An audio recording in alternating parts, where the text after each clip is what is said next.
Assalamualaikum warahmatullahi wabarakatuh. Perkenalkan, nama saya Zalfa Fadila Putri Muska Jawi, nomor induk mahasiswa 1932105. Saya di sini akan menyampaikan apa itu negara.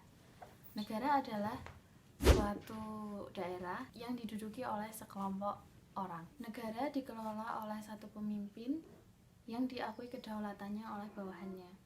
Negara memiliki sistem dan peraturan yang diberlakukan kepada orang-orang yang berada di bawahnya. Menurut Kamus Besar Indonesia, negara adalah organisasi dalam suatu wilayah yang memiliki kekuasaan tertinggi yang sah dan ditaati oleh rakyatnya. Unsur-unsur negara dibagi menjadi 4. Yang pertama adalah penduduk, yang kedua adalah wilayah, yang ketiga adalah pemerintah, dan yang keempat adalah kedaulatan. Yang pertama adalah penduduk. Penduduk merupakan warga negara yang memiliki tempat tinggal dan memiliki kesepakatan untuk bersatu. Wilayah adalah suatu daerah tertentu yang dikuasai yang menjadi teritorial dari sebuah kedaulatan. Wilayah adalah salah satu pembentuk negara yang paling utama. Wilayah terdiri dari darat, laut, dan udara. Lalu yang ketiga adalah pemerintah. Pemerintah merupakan unsur yang memegang kekuasaan untuk menjalankan roda pemerintahan.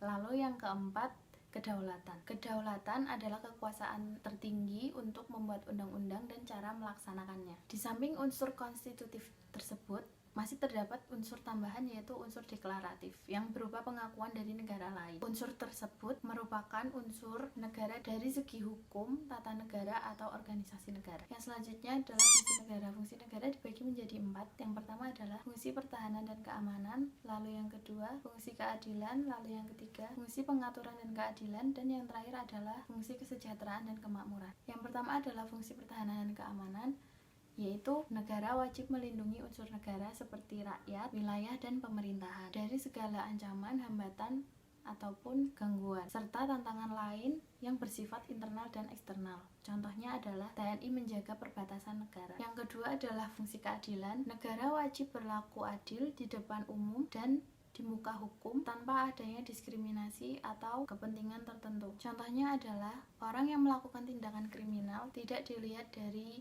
jabatannya atau kedudukannya. Yang ketiga adalah fungsi pengaturan dan keadilan. Negara membuat perundang-undangan yang kuat untuk melaksanakan kebijakan dalam membentuk tatanan kehidupan masyarakat yang berbangsa dan bernegara. Yang terakhir adalah fungsi kesejahteraan dan kemakmuran. Negara bisa mengeksplorasi sumber daya alam yang dimiliki untuk meningkatkan kehidupan rakyatnya agar lebih makmur dan sejahtera. Yang selanjutnya adalah sifat negara. Sifat negara dibagi menjadi 3. Yang pertama adalah memaksa, yang kedua adalah monopoli, dan yang ketiga adalah totalitas. Yang pertama adalah sifat memaksa. Negara dapat memaksakan kehendak warganya dengan melalui hukum atau kekuasaan. Negara memiliki kekuasaan agar rakyatnya tunduk dan mematuhi peraturan yang ada di suatu negara tanpa tidak adanya pemaksaan fisik.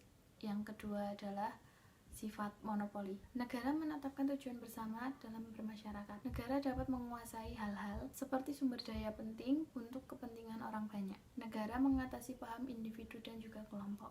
Dan yang terakhir adalah sifat totalitas. Semua hal tanpa pengecualian menjadi wewenang negara. Lalu yang selanjutnya adalah tujuan negara. Dapat dikatakan bahwa akhir seluruh tujuan negara adalah dapat membahagiakan seluruh rakyatnya. Sedangkan tujuan negara Indonesia terdapat pada pembukaan Undang-Undang Dasar 1945 pada alinea keempat yang berisi tentang yang pertama, melindungi segenap bangsa Indonesia dan seluruh tumpah darah Indonesia.